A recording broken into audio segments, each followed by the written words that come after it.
Gelombang unjuk rasa menuntut perbaikan ekonomi, salah satunya evaluasi program makan bergizi gratis, terus bergulir di sejumlah daerah. Kelompok mahasiswa yang tergabung dalam Pergerakan Mahasiswa Muslim Indonesia (PMMI) menyuarakan tuntutan itu di depan gedung DPR MPR, Jakarta, Senin lalu. Di Denpasar, mahasiswa dari sejumlah perguruan tinggi di Bali mendesak evaluasi total program MBG dan menurunkan harga BBM jenis Pertamax. Mahasiswa di Bali juga mengkritisi komunikasi publik pemerintah yang belum mampu mendengar dan mengakomodasi berbagai aspirasi masyarakat. Kelompok mahasiswa Jawa Tengah yang tergabung dalam Pergerakan Mahasiswa Islam Indonesia juga meminta pemerintah mengevaluasi program MBG dan menolak reformasi Polri di kantor Polda Jawa Tengah. Kelompok mahasiswa yang tergabung dalam Ikatan Mahasiswa Muhammadiyah juga menuntut pemerintah mengevaluasi program MBG di kawasan 0 km. Di depan gedung DPRD Yogyakarta, massa juga meminta pemerintah mengevaluasi program Koperasi Desa Merah Putih. Mendesak pemerintah melakukan audit dan evaluasi total program MBG dan KDMP. Evaluasi harus dilakukan secara independen, transparan, dan partisipatif atas implementasi program MBG dan KDMP dengan memperhatikan efektivitas program, akuntabilitas anggaran, tepat sasaran, serta dampaknya terhadap ekonomi lokal. Mendesak reorientasi APBN untuk kepentingan pendidikan, lapangan kerja, dan perlindungan sosial. Pemerintah dan DPR harus mempercepat evaluasi desain kebijakan dengan orientasi alokasi anggaran harus diarahkan untuk memperkuat kualitas sumber daya manusia, meningkatkan akses pendidikan bagi masyarakat, penciptaan lapangan kerja yang berkualitas, kesejahteraan buruh dan juga tenaga pendidik, dan perlindungan kelompok rentan miskin. Di tengah gelombang kritik program MBG, kelompok massa lainnya memilih berbeda paham dengan menggelar aksi mendukung keberlanjutan program makan bergizi gratis.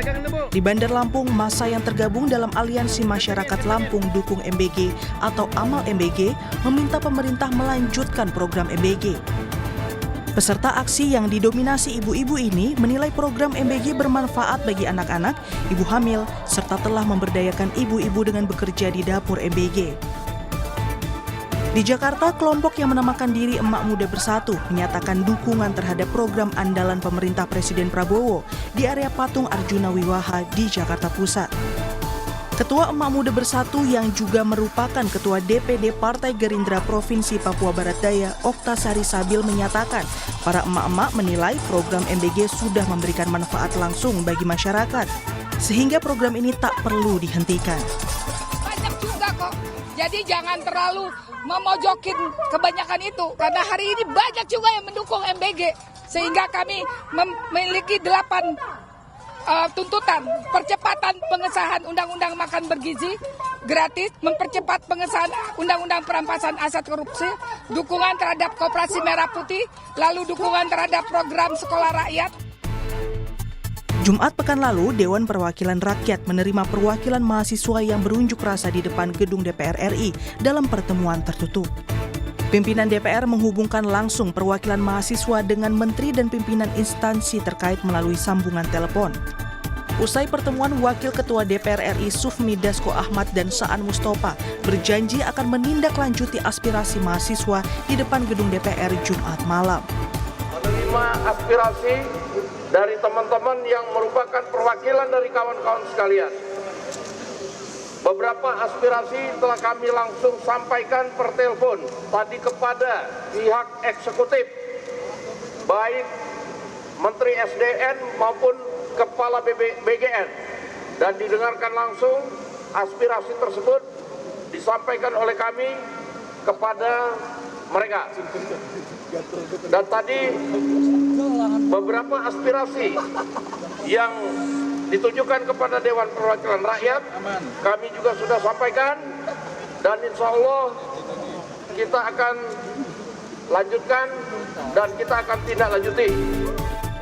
Badan Gizi Nasional menyatakan telah menjalankan sejumlah langkah efisiensi anggaran. BGN mengeluarkan surat edaran nomor 12 tahun 2026 tentang penyesuaian operasional SPPG. BGN menghentikan sementara distribusi MBG selama libur sekolah. Seluruh SPPG yang tidak beroperasi selama masa penghentian distribusi MBG tak akan menerima insentif operasional. Wakil Kepala BGN Agustina Arumsari bilang langkah ini mampu menghemat anggaran hingga 3 triliun rupiah. Kami benar-benar tidak mendistribusikan MBG dengan maksud tadi untuk standarisasi tata kelola operasional, efisiensi sumber daya. Mungkin seperti yang Ibu dan Bapak juga tahu, saya sudah sampaikan pada saat doorstop lalu ya, kami BGN ingin melakukan tata kelola kembali, penataan kembali sehingga mengambil momentum liburan sekolah ini. Di dalam SE ini menegaskan bahwa dengan tidak didistribusikannya MBG maka seluruh SPPG yang tidak beroperasi tidak akan mendapat insentif. Nah itu yang garis bawah yang penting ya. Kalau kita melihat angka jumlah SPPG yang telah beroperasi 27.820 dikalikan dengan insentif per hari itu selama 18 hari, maka kita sudah bisa melakukan efisiensi insentif SPPG itu sebesar 3 triliun 4 miliar 560 juta. Meski mendapat desakan menghentikan program MBG, pemerintah melalui Badan Komunikasi Pemerintah menyatakan program MBG tidak akan dihentikan. Pemerintah mengklaim program MBG sebagai mandat dari rakyat. Dalam pernyataan tertulis Rabu 17 Juni, Kepala Badan Komunikasi Pemerintah RI Muhammad Kodari bilang bahwa yang namanya MBG tidak bisa dipinta langsung berhenti, karena itu adalah visi-visi dan kontrak politiknya Pak Prabowo. Presiden Prabowo dipilih karena program kerja yang dilaksanakan, program tersebut tidak bisa diberhentikan. Salah besar kalau justru menuntut Pak Prabowo untuk menghentikan program itu, karena itu justru janji kampanyenya. Saat bertemu dan menyapa guru serta orang tua murid di Kabupaten Ende, Nusa Tenggara Timur, Wakil Presiden Gibran Rakabuming bilang masyarakat daerah tertinggal, terdepan dan terluar atau 3T sangat membutuhkan program MBG. Gibran pun berjanji akan terus memperbaiki tata kelola MBG. Tadi sudah saya sampaikan kepada para guru, orang tua murid, bahwa MBG ini sangat dinanti, sangat bermanfaat, terutama di area 3T. Jadi sekali lagi teman-teman media, ke depan akan terus kita perbaiki agar lebih tepat sasaran dan yang namanya praktek-praktek korupsi agar tidak terjadi lagi. Direktur Kebijakan Publik Selios Media Wahyudi Askar menilai pemerintah tak mendengarkan suara masyarakat sipil yang telah mengungkap berbagai studi terkait risiko tata kelola MBG. Sejak 2 tahun lalu, Selios pun telah memperingatkan pemerintah terkait risiko keracunan MBG. Selios pun telah menyampaikan kepada pemerintah anggaran MBG yang tak efisien mencapai 1,7 triliun rupiah per minggu. Menurut hemat saya, pemerintah tidak mendengar. Apanya? They don't listen. Di mananya? Bagian mana yang Anda? Ini sudah 1,5 tahun. Kerusakan sudah terjadi, lumbung sudah terbakar, korupsi sudah terjadi. Bahkan kalau bisa flashback ke belakang, 6 bulan sebelum MBG ini dilakukan, kami sudah mengumpulkan data. Sudah mengeluarkan studi. Tahun 2024 sebelum MBG ini berjalan, kami sudah sampaikan 46% masyarakat mengendus ada potensi korupsi. Tahun 2024 kami juga sudah sampaikan, jangan bikin vendor-vendor besar. Serahkan ke sekolah, serahkan ke komunitas UMKM lokal. Tahun 2024 kami juga sudah sampaikan potensi korupsinya dari mana saja. Di SPPG itu di mana saja, mulai dari pengadaan, penyalahgunaan pengawasan. Tahun 2024 kami bahkan juga sudah sampaikan ada potensi keracunan. Bahkan yang sekarang kalau kita lihat inefisiensi itu 1,75 triliun per minggu.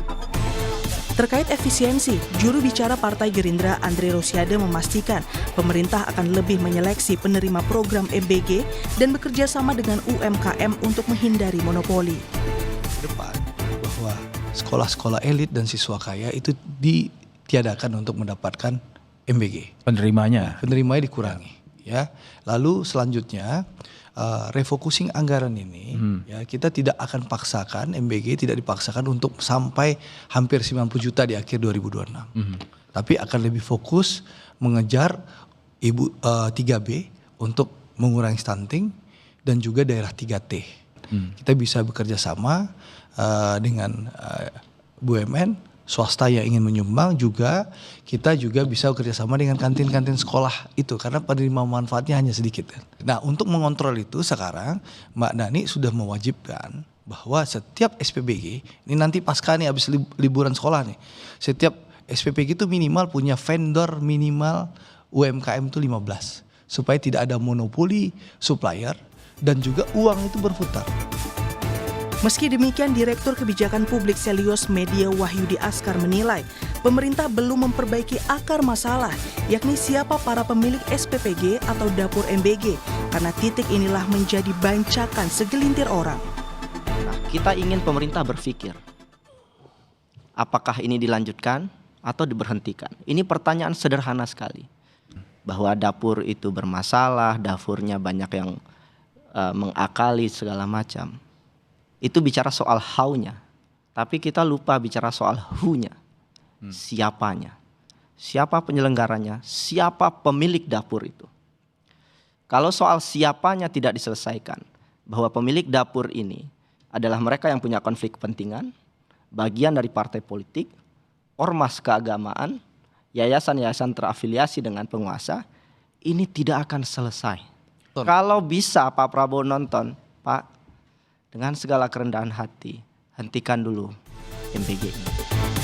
Banyak kelompok masyarakat dari berbagai kalangan menaruh harapan besar terhadap pemerintah benar-benar serius mengevaluasi total program MBG. Pemerintah perlu menindaklanjuti suara masyarakat dengan perbaikan yang berpihak pada kepentingan rakyat, bukan sebagian golongan. Tim Liputan Kompas TV.